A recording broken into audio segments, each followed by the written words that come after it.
It's time for another tale from the glass-guarded world. Ashley plays Tara Dane, the human fighter.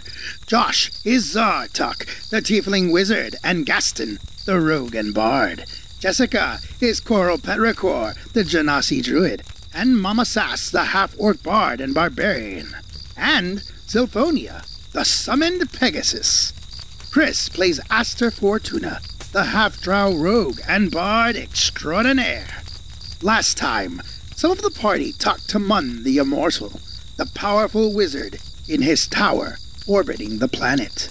Some of the party, including Coral, stayed on the ship, so Mun teleported to the ship to talk to her. After a long divination ritual, Mun determined that Coral is in fact a god! Wow! Apparently, when she tried to heal the God King, a torrent of magical energy surged into her instead. It's like trying to push back a tornado by blowing at it. It pushes harder than you can blow. So now Coral has to figure out what to do with that. And we still don't know what Zartok is going to do. And we still don't have the spell components to bring Gerlos back to life. And are we going after Laverian next? Or are we going after the Neogi? Or are we going to help Coral's old home, Driftwood? I don't even remember that one too well. This story is supposed to be wrapping up, but I have no idea where it's going.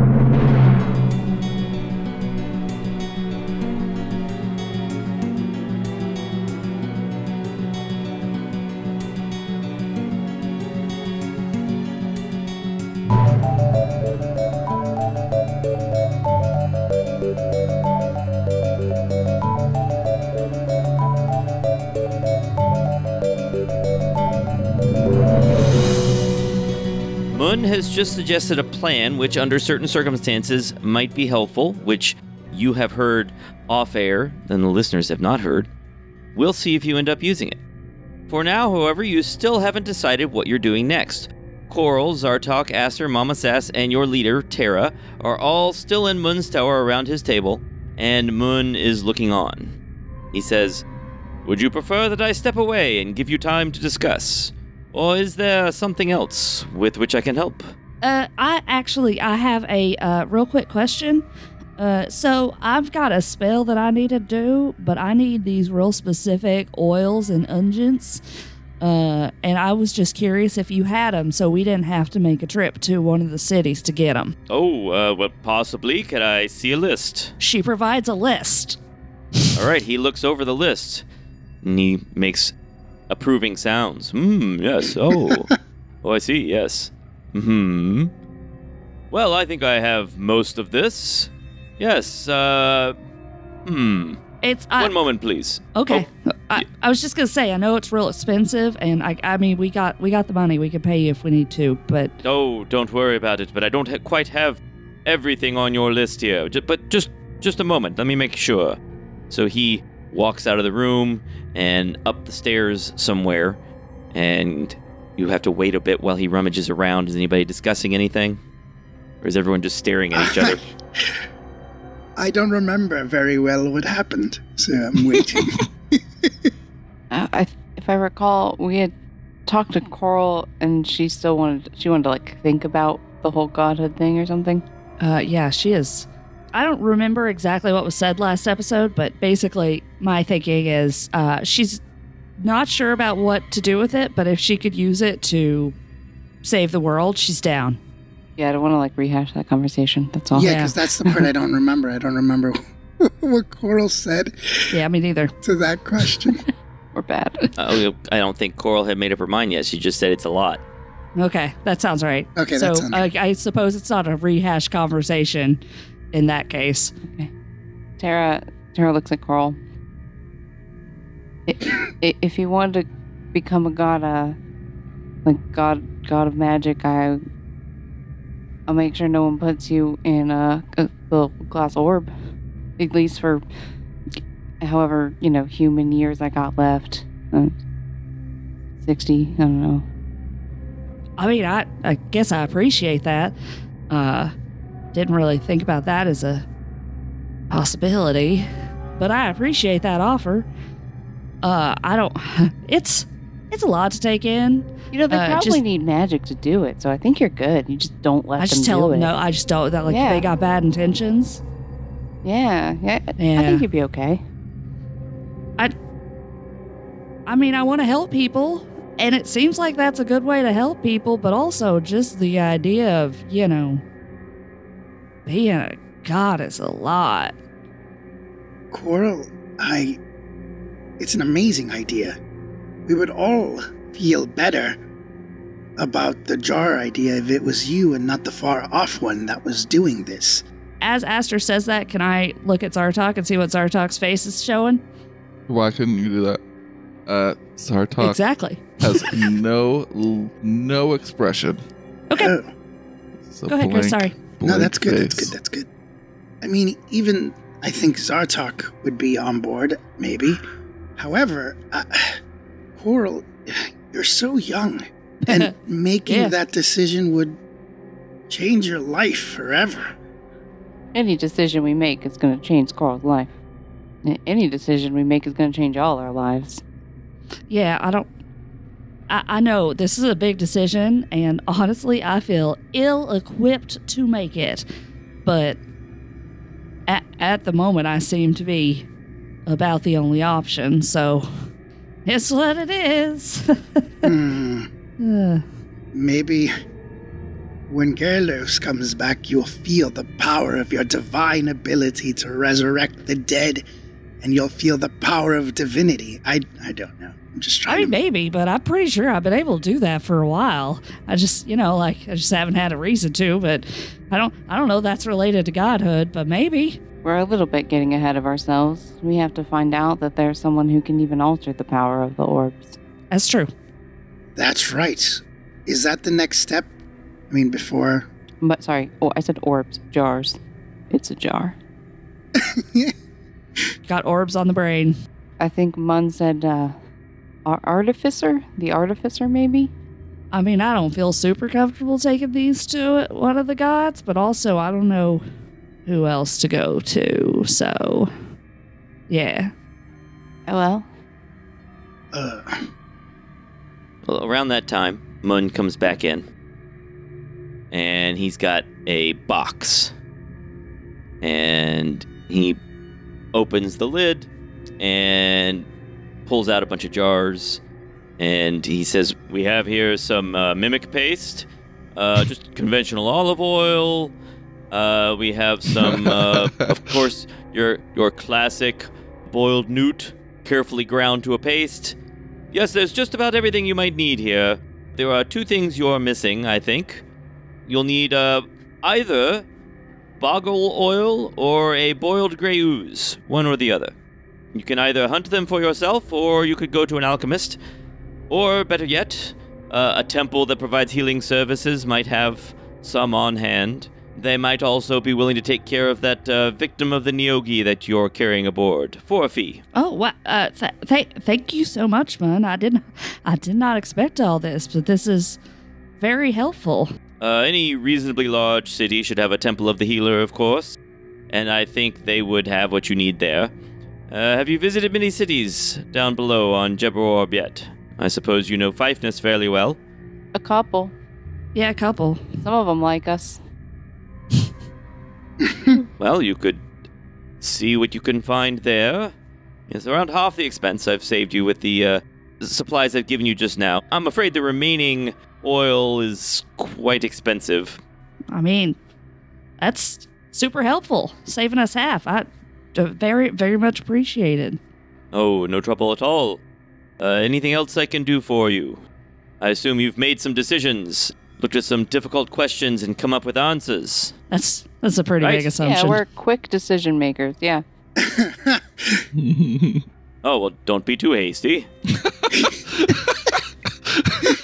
Well, Mun, I have a question for you. No problem. Yes. We are talking about maybe going to the artificer like you suggested and asking him about the jars. However, what is to say that the artificer won't then say, why don't you just channel all this power through me instead? Is that a possibility? I suppose he might. He might say, I'll alter these jars and take control of them, and your problems are solved. I suppose he might say that. That is a risk of dealing with the gods. They want power for themselves. See. There's another issue you might want to consider. If you want magic users, wizards, sorcerers, to pray to a particular person, there has to be a reason for them to do that. You understand? That is, right now, the current god of magic is the far-off one, and if a wizard were to pray to a god, it would, by default, be her. If you were trying to direct those prayers to, say, Coral, or the Artificer, or someone else, you would need to let them know they need to do that. You see. Oh. Right? The person doing the praying must direct the prayers to the god of their choice. They don't just automatically go somewhere. So you would need to spread the word. That's a big problem. I don't have a solution. I have an idea for that, Coral. Now, correct me if I'm wrong, but wouldn't the god who has that divine power be able to reach all people? Could Coral, once she became godlike, reach out to all those who practice the arcane in like a dream? Yes, but to have that kind of power, she would need to have them pray to her first. You see, there's a chicken and egg problem here. Oh, no. Maybe Aster could just write a song about it. Yeah, I could write a song.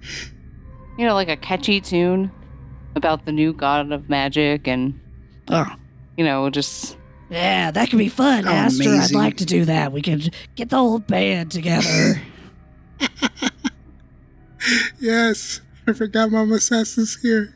And then, when it works, the word will spread naturally. Awesome. Wizard to wizard. Yeah, that could work. The power of music is quite powerful. Godlike, even, if taken into account.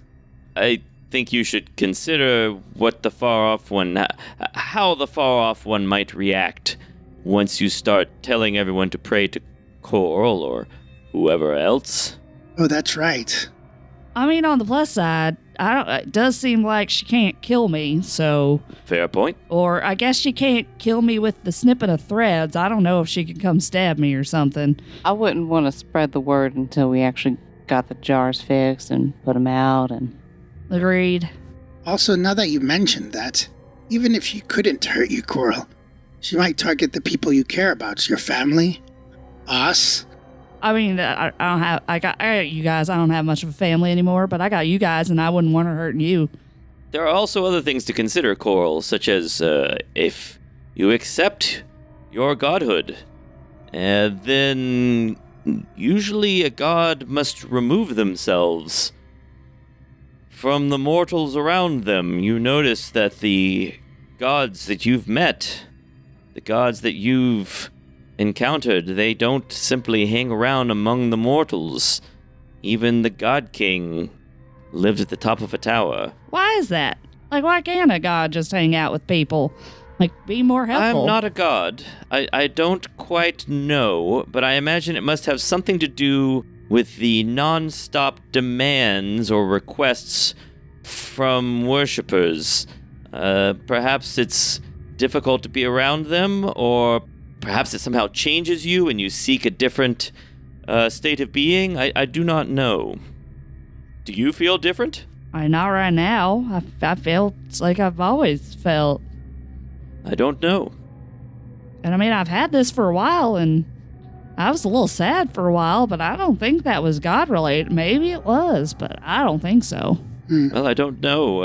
I suppose you could find out. Just consider the possibility that adventuring with your friends may no longer be possible or desirable if you accept this condition. Yeah. Could we, with the Artificer specifically, if this is the way we want to go, would the Artificer, if we just came to him asking him that we just found something like this and we just wanted to know more about it, the Artificer wouldn't just take the item once he's examined it. He would potentially give it back and we don't have to say more? Well, how would I know?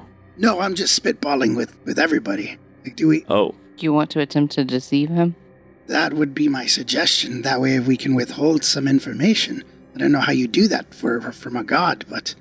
yes, of course, deceiving a deity is risky business. I think if we want him to do something to help us, then we would have to be upfront and truthful. Mike, Coral's from this world. What does she know about the Artificer? Sure, what do you know about the Artificer? Of course, you know that the renowned Artificer is the god of metalworkers, stoneworkers, and other artisans, as well as volcanoes. And you also know that the Artificer is married to the Seafoam Wanderer. Ooh. No! Legendarily, he is maimed or injured in some way. He walks with a limp. He's known for creating powerful magic items. Is there anything in particular you're interested in? No, that's good. Just an overview. Was he one of the gods when we went to the mountain? He was not, right? You did not meet him there. Okay, that's what I thought. I just couldn't remember. Mun looks at Zartok and says, "Well, my fiendish friend, what are you thinking about all this? I can see the gears turning in there." So in Zartok's head, he is grateful. This is sort of like when you're giving family members advice and they don't listen to you, and then they just go and see like somebody else who's a professional or something and says the same thing, and suddenly it's like, oh yeah, we should totally do this. So Zartok's grateful for this, but then he gets asked this question. He's like, nope, it sounds good, sounds great. What do you mean? I mean, you've given them many options, and it sounds like they're going to do something. So this is good. Well, this isn't like suddenly you've created this me and them situation, and I don't know why. Like I'm mad at you still, but also, you're part of this group. It's not a you and us; it's an us. Like you're still here. Stop treating us like a them. Oh, that was a lot. That was deep. Yeah. Yeah. You're right. That's a good point. Yep. Let me correct all of the pronouns I just said. You've given us many options, and it sounds like we are going to do something. Yeah, that's all I got to say. Yes, but what is your opinion? Yep, I have to be so careful about what I say. I don't want to say anything. I have opinions, keeping them to myself now. I see. I don't think that would be as helpful as sharing your opinion. It's super not. Unless your opinion is something outrageous, of course. If your opinion is something like, I should just kill them all and get on with it, then you're right. It's probably best to keep that to yourself. But if you have some thoughts on what your group ought to be doing, now would be a good time to share them. Am I intruding? Perhaps it'd be better if I left again. No, please. That's a good idea. I think we needed this kind of mediation. Yeah, I agree. All right, then. Tara, why don't you tell us about your feelings? Oh, sure, absolutely. I'll tell you all about my feelings. I'm not short of opinions. I think that we should go to that orcish city, and we should go to the Temple of the Healer, and then, get the things that we need to resurrect our friend Gerlos. And then at the Temple of the Healer, maybe because it's like a temple, we can use, the temple to, pray, to, like, talk to probably the healer, right? And see if we can get back to the God's Mountain. Because I don't know that we can just fly up there again. Remember, it was like a cold cloud shear that kind of opened up for us. So we got to go ask to come back. I could also pray to Seafoam Wanderer if she's married to the Artificer. Maybe she could get us a conversation with him. Sounds reasonable. Either way. Yep. Aster, your reaction is strange. Are you upset by the Seafoam Wanderer's married condition? This seems to bother you greatly. No, of course not. She can be married to whoever. She's a divine creature who is also tattooed to my face. She can be married to whoever she wants. It's just I didn't know she was, exclusive, I didn't know that part about my deity that I follow. Oh. Aster just realizing that he tattooed his girlfriend's name on his body, and that was not her only lover. Very well. Miss Sass, what are your thoughts? I mean, I like the idea of making a song with Aster. That sounds like fun. I'd like to fight some stuff like that. That sounds like a good time. This doesn't sound like a lot of fighting, what we're talking about now, but I think we'll get there eventually, so that's all right. Well put. Tara claps her hand on Mama Sass's back and says, "We still got Lavarian." Ah, yeah, we do. And anyone else have any thoughts they want to share? I look directly at Zartok. Zartok, I feel like we skipped you. And, everybody gets no, I asked him directly, and he was very evasive. Oh, I thought that what you suggested was for him to actually follow up with something.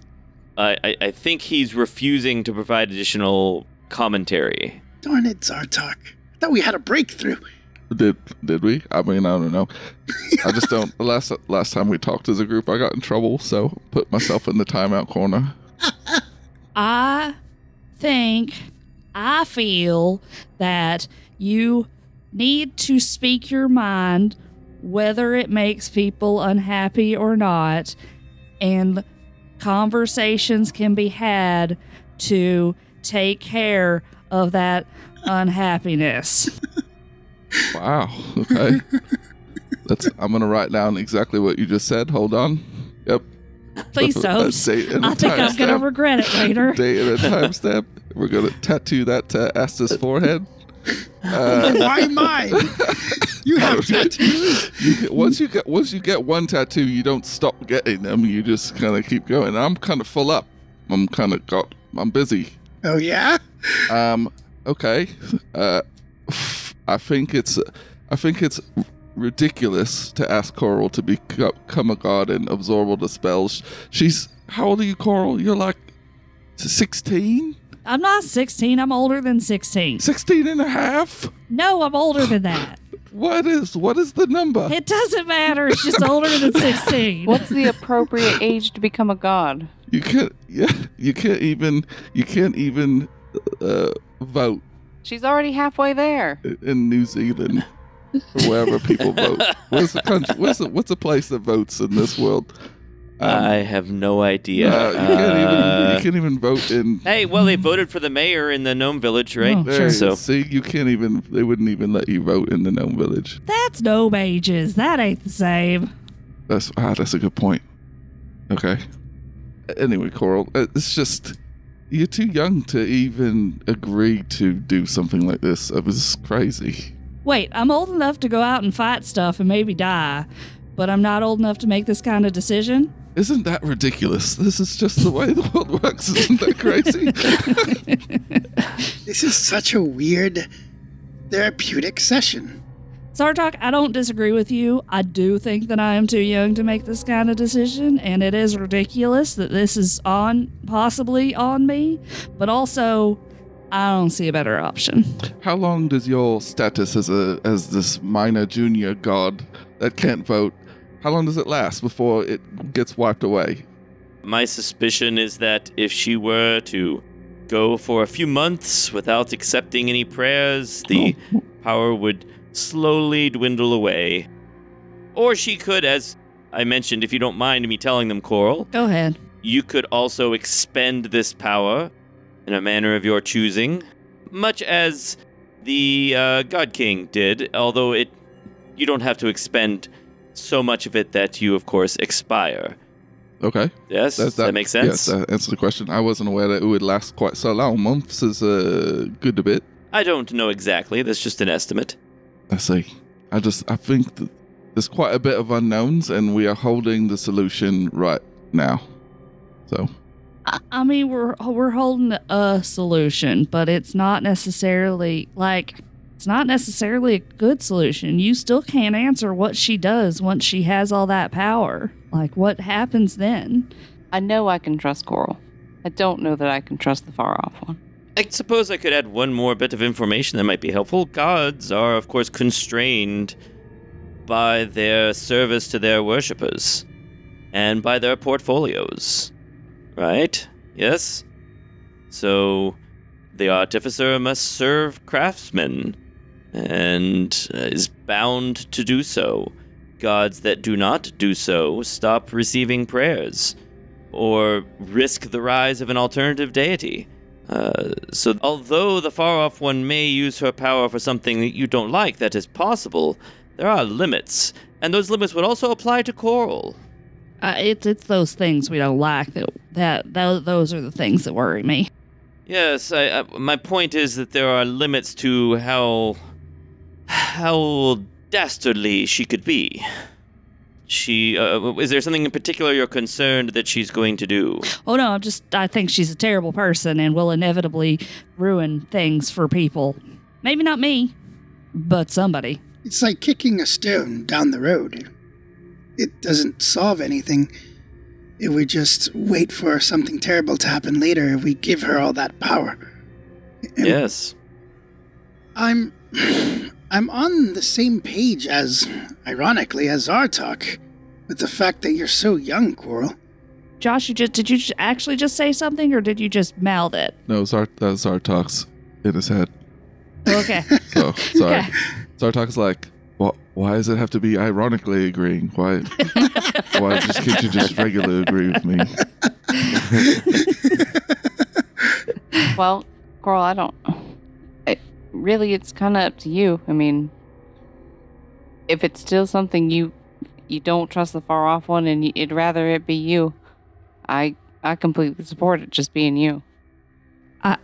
I'd rather it be me than her. This isn't like a spiteful decision, right? This is just... No, I don't like her, but it's more I worry what she would do, like what happens afterwards, and not just me. Maybe I'm not alive at that point, and it won't matter to me. But like, she'll have all kinds of power, and well, it's pretty important that you be alive. Well, I mean, yeah, I was in the hypothetical where she's got the power and the jars and the stuff, so maybe that's kind of what. But yes, for our plan to work, I do, in fact, need to be alive. Okay. I don't want to take a decision from Coral just because she's too young. It's not fair to Coral. I've been living on my own for years now. I may be young in years, but I am old in soul. Or something like that. Well, if this is what you want to do, Coral, I'm not going to stop you. I just feel sad that your youth, the rest of your life, will be consumed by this choice. By being a god. Yeah. That's not really sorrowful, is it? I don't know. I don't particularly Did Seafoam feel... Wanderer seem sad to you? No, but it feels like a lonely life to just be stuck up in a tower with 5 other people and not really getting to communicate with the people in a more casual setting. Always having to feel like you have to respect their wishes and their prayers to be powerful. And it just, I don't know, feels sad to me somehow now that I'm thinking about it more. I pretty much just talked to you guys and our ship in the sky. But you have the Right? freedom to Seems walk fun. away. I don't know if gods have the freedom to really walk away from their duties. It is a great deal of responsibility. Yeah, it is. Well, perhaps a vote then? What mechanism would you like to use to resolve this decision? Or is it simply Zartok goes his own way? Or what is your plan here? I would like to point out that Coral is not old enough to vote. I am. She is on this ship. I am. Oh. In fact, What's the voting age? What's that like? I think the captain just reduced the voting age to whatever number you are, and you're good to go. I've kind of lost track of the last couple years, honestly. It was hard on the island. I see. But I think that's actually understandable. I think I'm at least 18. Okay, I see. Yep, that's fine. Okay, Not 16. rather than a vote, I'm going to make a proposal. Step 1, we get whatever remaining ingredient to raise our friend. Yep. Nice. Step 2, we'll set up the meeting with the officer. Step 3, we will consider the officer's plan. If his plan is too risky and makes and puts in jeopardy the whole situation, then at that point we will have another decision point. I think that's a good plan. There we go. I like it. Agreed. It sounds like a vote then. Mama Sass?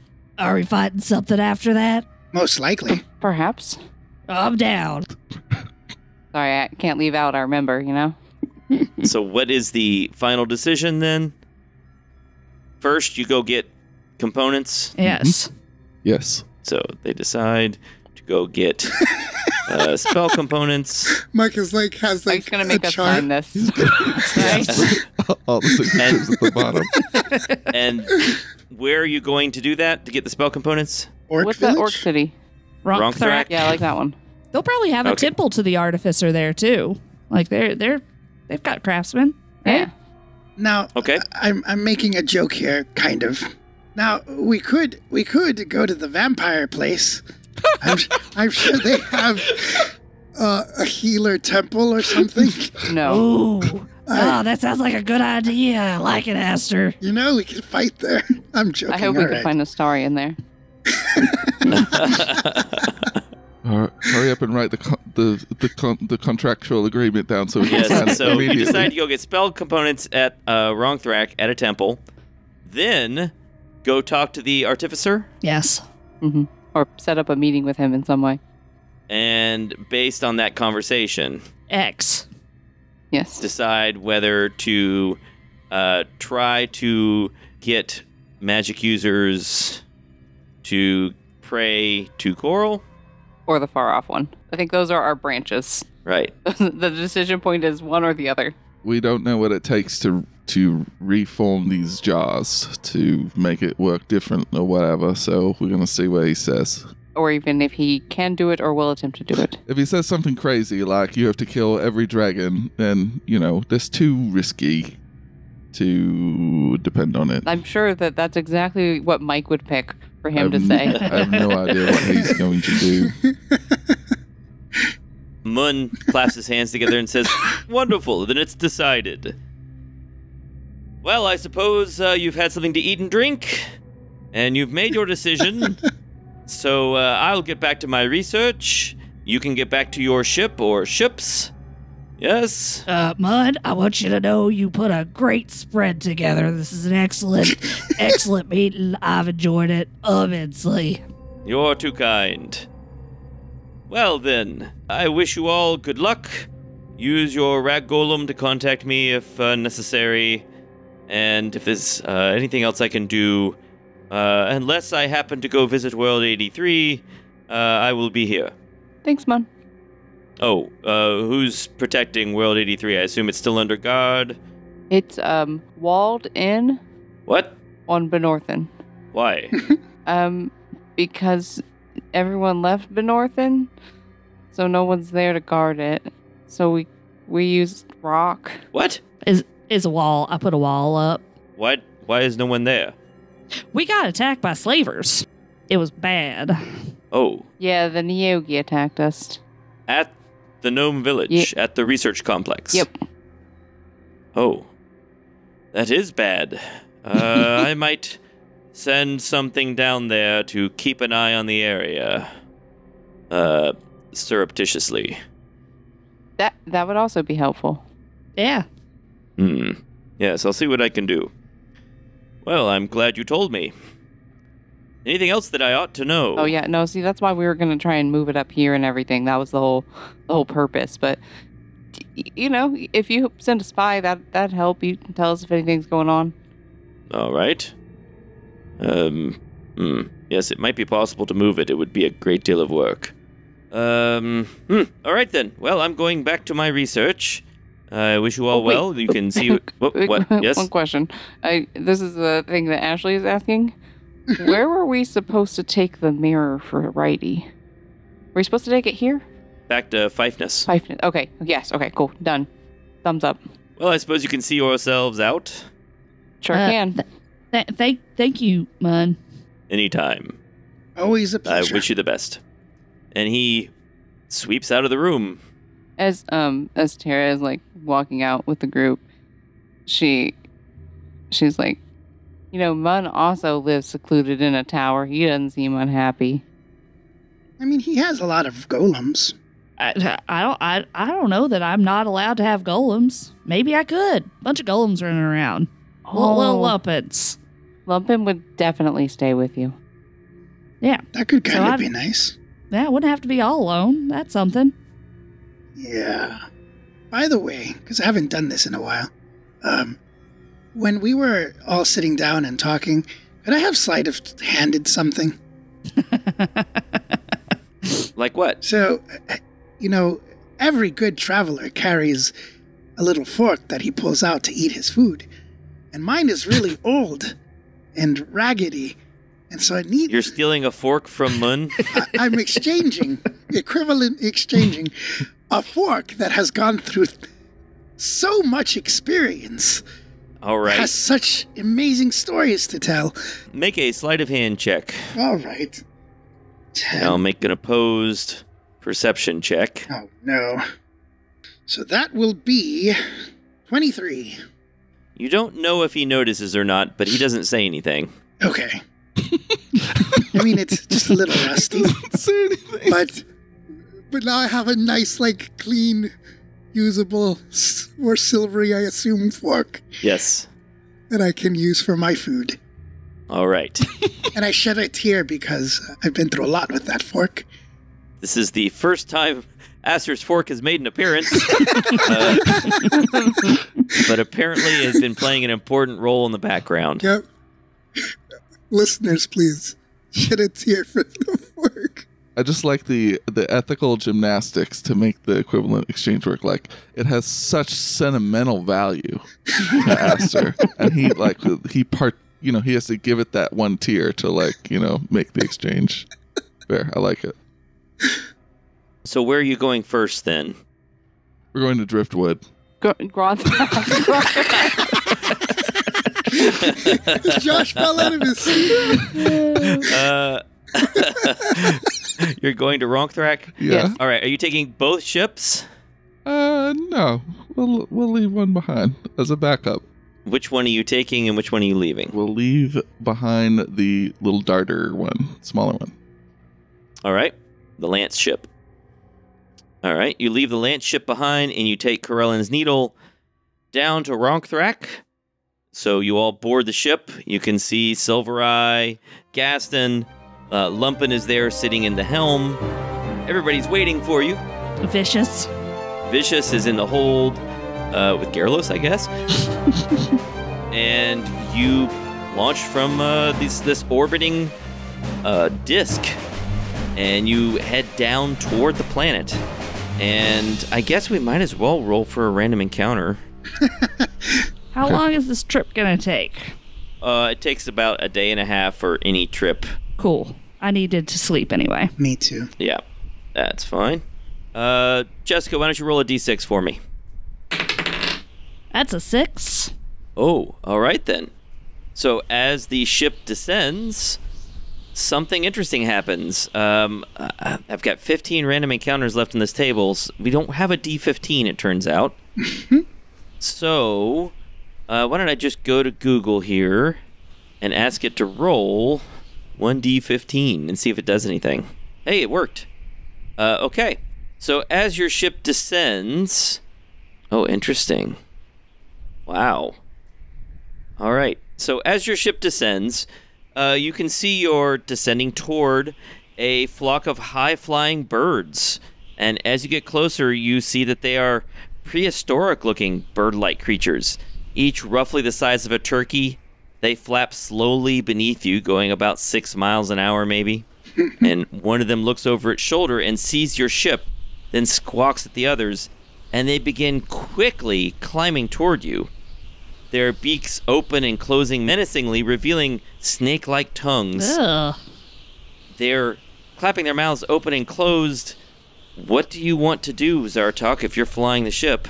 We fly faster. You fly faster. And get away. They can't keep up. So you manage to get away from them. They're simply not fast enough.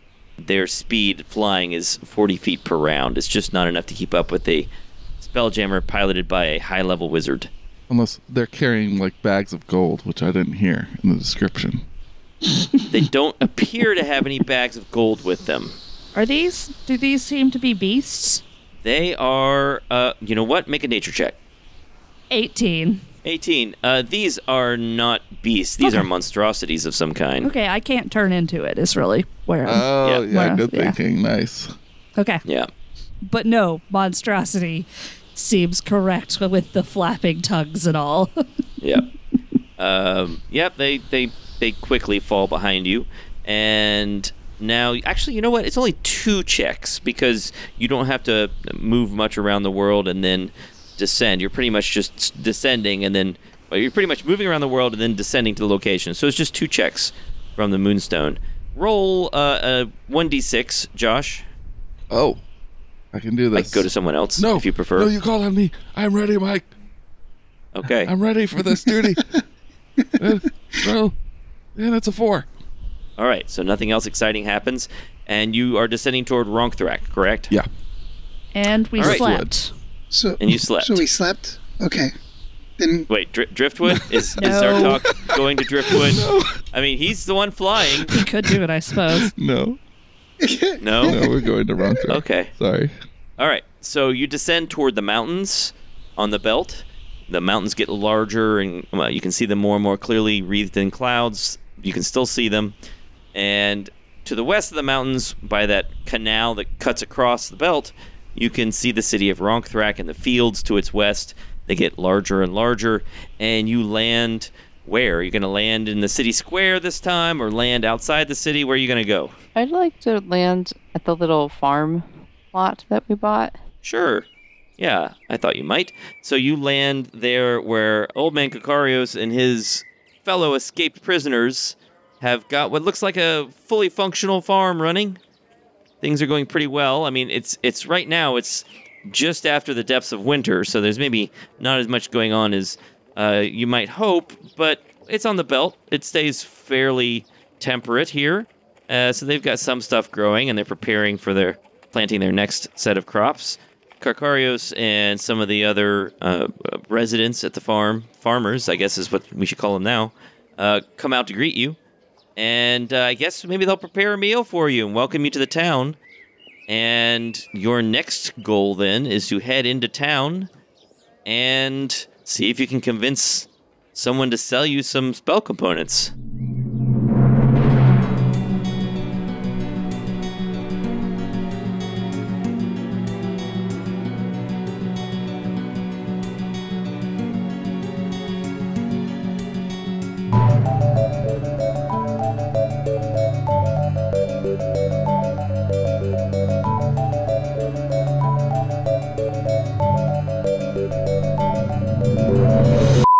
I feel like there's a lot of Mike in that recap right there. Oh yeah, that's all me. That's funny. Sorry, my dog is freaking out, and I don't know if the sounds came through the microphone when I was talking. We just assume you bark randomly, Chris. Don't worry. I'm pretty sure Chris just clipped his mic there. Yeah, he did. Definitely. Yeah. And So how many episodes of decision making is it going to be, like 2? I know. I think it's at least 3 that have at least some significant discussion. Wow. You know, you can't say that we were too hasty in deciding. Nope. Can't say I that. feel like we're like, I don't know, Zartok was talking in the last episode about how like he knows how we all are, or we say we're going to do something and then something else pops up and we do that thing next. It's like a video game. We just want to do all of the side quests and Before we do the major one, yeah. Yeah, before we make the major I decision. mean, once you do the major one, the side quests go away, so you got to be careful with that. Yeah, we don't want to roll ourselves out of one of the options. But and like, I mean, I think that group name, like the Indecisives or whatever, that was an excellent one. Real spot on. I'm going to take a brief bio break and take some drugs, so please excuse me. All right. I hope they're fun. I hope so too. Only fun kind.